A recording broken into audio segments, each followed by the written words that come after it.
Break के बाद कार्यक्रम में आप सभी का स्वागत है। और देखिए, प्राइस डैमेज तो काफ़ी हो ही चुका है already. We are at day low, Nifty करीब करीब आपकी स्क्रीन पे अभी भी डे लो की ट्रिजेक्टरी में ट्रेड करता हुआ 24,680। देवेंद्र जी नमस्कार, कार्यक्रम में स्वागत है। ये अर्निंग सीजन अभी तक तो मतलब आप उसको मार्क्स कितने देंगे? कोटेक आज का एक एक्सीडेंट, लेकिन उससे भी बड़ा जो एक्सीडेंट है वो है टीसीएस का अपने नंबर्स के बाद इस छटनी, इस अपने हेड काउंट्स को कम करने की जो टिप्पणी थी वो काफ़ी हावी हो गई। सर ये अपने साथ सबको, जिसे कहते हैं, प्रभावित कर रही है आज। Look at real estate. आप इस टीसीएस के कमेंट को, इस डेवलपमेंट को देखते कैसे हैं? क्या ये फर्दर जो डिगिंग निफ्टी आईटी में हो रही है, आईटी स्टॉक्स में, उसको और थोड़ा सा पेशी कर सकती है क्या? तो गुड आफ्टरनून वीरेंद्र। मैं ऐसा समझता हूँ कि आई थिंक खाली टीसीएस को ध्यान में नहीं लेते हैं।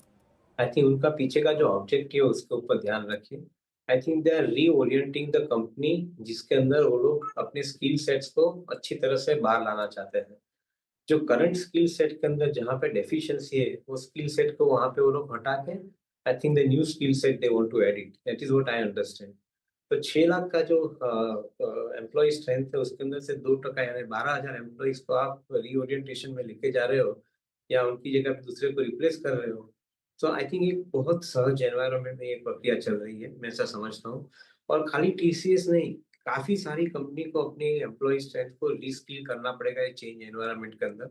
जो कन्वेंशनल हिसाब से आपने मैन्युफैक्चरिंग के अंदर, सर्विस के अंदर, कोई भी जगह पे आपने जो अपना बिज़नेस कारोबार चलाया है, उसको आप अगर नए समय के अंदर रीएडजस्ट नहीं करते हो, रीस्किल नहीं करते हो अपने एम्प्लॉइज को, तो मैं ऐसा समझता हूँ कि it will be I think a good amount of challenge for most of the companies.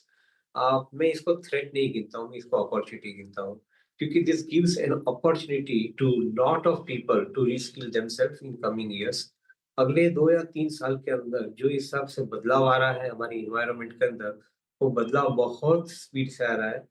And to a greater extent, I think this kind of indication can only be given by the leading companies. उनको follow करके I think smaller and mid size companies will also try to rebuild their skill sets. तो ये एक बहुत सहज प्रक्रिया है, मैं उसको नेगेटिव नहीं गिनता हूँ।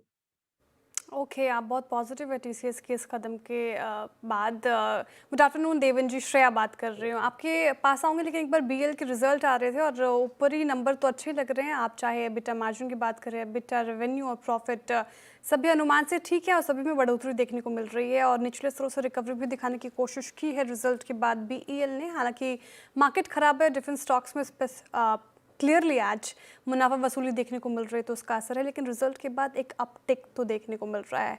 ब्रेकिंग आपके स्क्रीन पर इस वक्त सभी में अनुमान से ठीक ठाक बढ़ोतरी देखने को मिल रही है। लेकिन देवेन जी, ओवरऑल मार्केट पे मेरा सवाल है, लगातार तीसरा सत्र जब मार्केट पे बिकवाली हावी होती हुई नजर आ रही है, क्या बड़ी तस्वीर सिर्फ रिजल्ट है, क्योंकि रिजल्ट खराब आ रहे, अर्निंग्स ने कहीं ना कहीं सेंटिमेंट खराब किया है, एफआईज जिस तरीके से बिकवाली कर रहे हैं वो भी एक बड़ा रीजन है? कारण क्या दिख रहे हैं आप मार्केट का प्रेशर में होने का? सबसे बड़ा कारण श्रेया मुझे दिख रहा है कि वैल्यूएशंस। अगर मार्केट के वैल्यूएशंस ऑलरेडी स्केल्ड अप हो चुके हैं, तो आपके पास ज़्यादा हेडरूम नहीं है।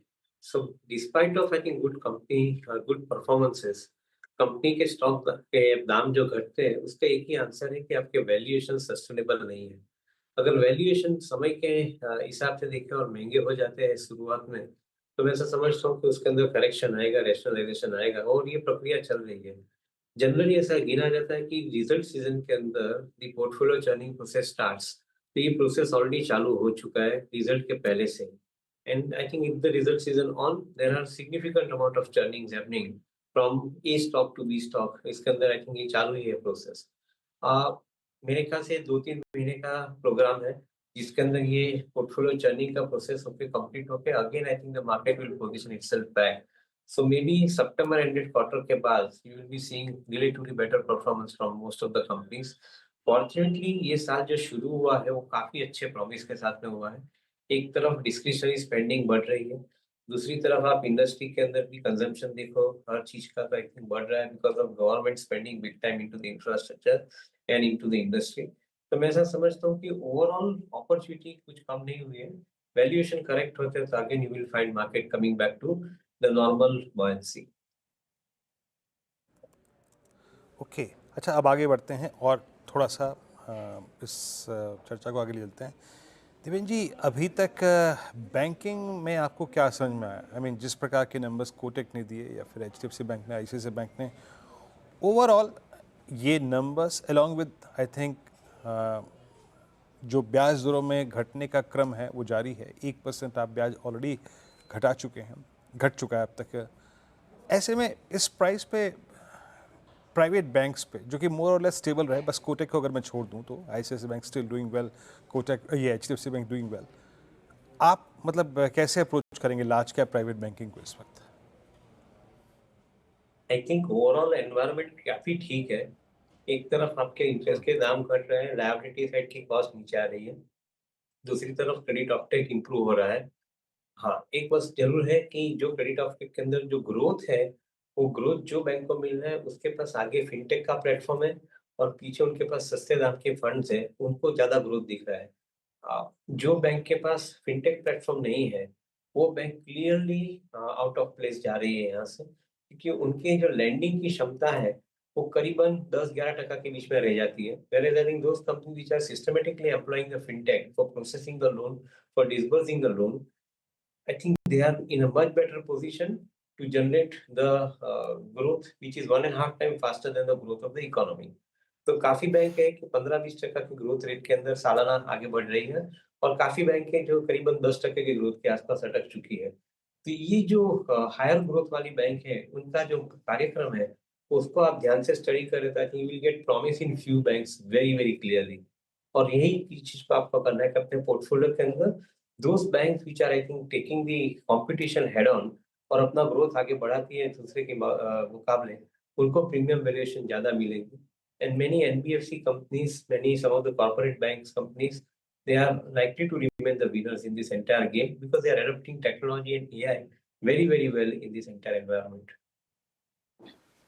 ओके, तो ये कुछ बैंकिंग स्पेस से स्टॉक्स जो आपको पसंद आ रहे हैं। वैसे देवेन जी, आपने थोड़ी देर पहले कहा कि कंजप्शन बढ़ा है देश में, तो कंजप्शन बास्केट को अगर रडार पर रखना हो किसी को, क्योंकि काफ़ी बड़ा बास्केट है ये, अगर सेग्रीगेट करें क्विक कॉमर्स, वाइट गुड्स, कहाँ पे बेट लगेगी, कैसे इस बास्केट में हाथ लगाएं? सो डिस्क्रिशनरी स्पेस जो है उसके अंदर ऑटो, हाउसिंग, ये दोनों के ऊपर ज़्यादा फोकस रहेगा। Obviously, because auto के अंदर with the more amount of disposable money in hands, I think the higher amount of ability to buy the new models which are getting launched, तो ये एक डेफिनेटली पॉजिटिव है। FTA agreement जो UK के साथ में साइन हुआ है और उसके बाद में यूएस के साथ में जो होने जा रहा है, उसमें हम ऐसा समझते हैं कि I think overall advantage will come to India because they are remaining extremely competitive in the new generation of vehicles in the global market place. तो ये भी एक पॉजिटिव गिनते हैं ऑटो स्पेस के लिए।